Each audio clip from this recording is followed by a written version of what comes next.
Ada sebuah kisah balas dendam yang sangat mengerikan, di mana ada seorang ibu yang menembak mati pemerkosa anaknya di hadapan hakim di sebuah pengadilan di kota Jerman. Sebelum gua menceritakan kisah detail kasusnya, Assalamualaikum warahmatullahi wabarakatuh. Perkenalkan, nama gua Hendy Boka. Jangan lupa untuk menonton video ini sampai habis. Dan jika kalian suka video ini, silakan di-share ke rekan-rekan kalian yang sekiranya suka cerita berdasarkan kisah nyata. Dan jangan lupa untuk memfollow akun ini supaya mendapatkan notifikasi untuk video terbaru lainnya. Langsung saja kita saksikan video kisah nyata episode kali ini.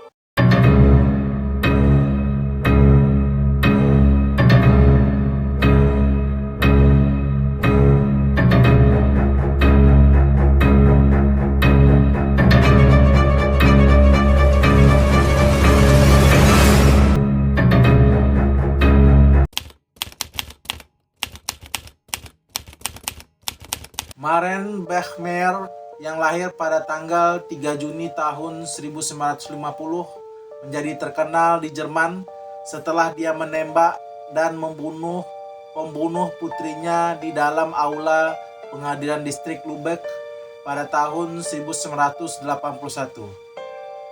Ia dibesarkan di Sarstedt, Jerman setelah orang tuanya melarikan diri dari Prusia Timur yang merupakan sebuah daerah eksklaf Jerman di Eropa Timur Laut yang berbatasan dengan Laut Baltik di sebelah barat dan Lithuania di sebelah timur serta Polandia di sebelah selatan.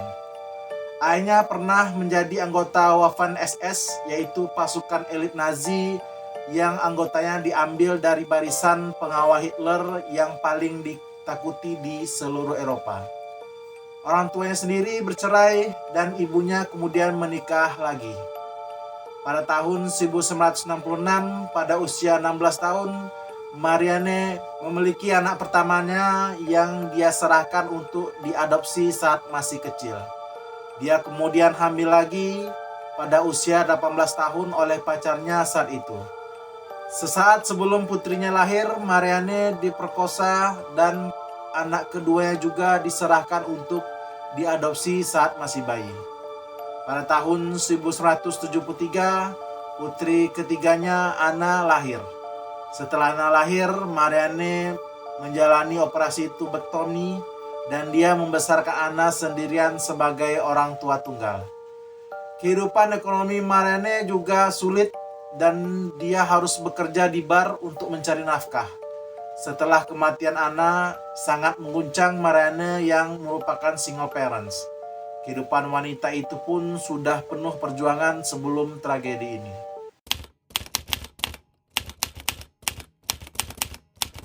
Pada tanggal 5 Mei tahun 1980, ketika Anna berusia 7 tahun, dia bertengkar dengan ibunya kemudian memutuskan untuk bolos sekolah.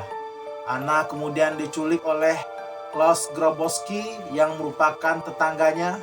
Ia adalah seorang tukang daging yang berusia 35 tahun. Yang di rumahnya Anna kunjungi untuk bermain dengan kucingnya. Dia menahan Anna selama beberapa jam di rumahnya, melakukan pelecehan seksual terhadapnya dan akhirnya mencekiknya dengan celana ketat tunangannya. Menurut jaksa, dia mengikat gadis kecil itu dan mengemasnya ke dalam sebuah kotak yang kemudian dia tinggalkan di sebuah tepi kanal. Grabowski saat itu akhirnya ditangkap setelah tunangannya menelpon pihak kepolisian dan dia pun langsung mengakui telah membunuh bocah 7 tahun tersebut. Tetapi dia tidak mengakui bahwa ia melakukan pencabulan. Belakangan diketahui bahwa anak itu merupakan putri dari Marianne. Sebelum membunuh Anna, Klaus Grabowski adalah seorang residivis terpidana pelanggar seks dan sebelumnya telah dihukum karena pelecehan seksual terhadap 2 gadis. Pada tahun 1976, selama masa penahanan, dia dikebiri kimia meskipun kemudian terungkap bahwa dia menjalani perawatan hormon untuk mencoba mengembalikan pengeberiannya. Setelah ditangkap, Grabowski menyatakan tidak berniat melecehkan Anna secara seksual. Dia berkata bahwa Anna mencoba merayu dan memerasnya, dan dia ketakutan bakal kembali ke penjara. Kemudian hal tersebut mendorongnya membunuh Anna. Dia mengatakan gadis itu ingin memberitahu ibunya bahwa dia telah menyentuhnya secara tidak pantas, dengan tujuan memeras uang darinya.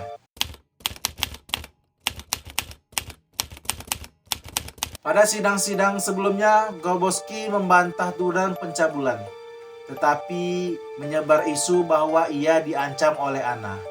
Ia menyebut Anna meminta uang kepadanya, jika tidak, ia akan memfitnahnya terkait kasus pelecehan. Mariana geram dan tidak terima akan kata-kata Grabowski tersebut. Bukannya menyesali perbuatannya, tetapi si pembunuh malah menyebarkan kebohongan soal Anna.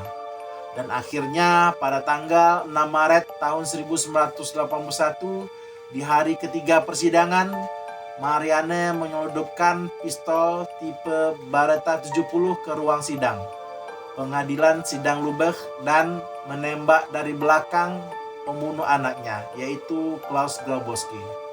Dia mengarahkan pistol ke punggung Grabowski dan menarik pelatuknya sebanyak 8 kali, 7 kali mengenainya, dan akhirnya Grabowski yang berusia 35 tahun itu pun tewas seketika. Menurut situs NDR, Mariana juga mengakui bahwa ia tidak membunuh Grabowski karena sekadar emosi, melainkan setelah berpikir matang-matang. Ia tidak ingin pria itu menyebarkan lebih banyak kebohongan terkait Anna. Selain itu, Mariana ternyata berlatih menembak terlebih dahulu sebelum beraksi. Hingga akhir hayat, ia tidak pernah menyesal atas aksinya. Ini mungkin kasus main hakim sendiri yang paling terkenal di Jerman Barat. Hal tersebut memicu liputan media yang luas dan kru televisi dari seluruh dunia untuk pergi ke Lubech untuk melaporkan kasus ini. Sebagian besar penduduk menunjukkan pemahaman atas tindakannya. Dia pun menjual kisah hidupnya seharga 250.000 Deutsche Mark secara eksklusif untuk majalah berita Stern. Pada tanggal 2 November tahun 1982, Mariana awalnya didakwa di pengadilan atas pembunuhan. Belakangan jaksa membatalkan dakwaan pembunuhan. Setelah negosiasi selama 28 hari, Dewan menyetujui putusan tersebut.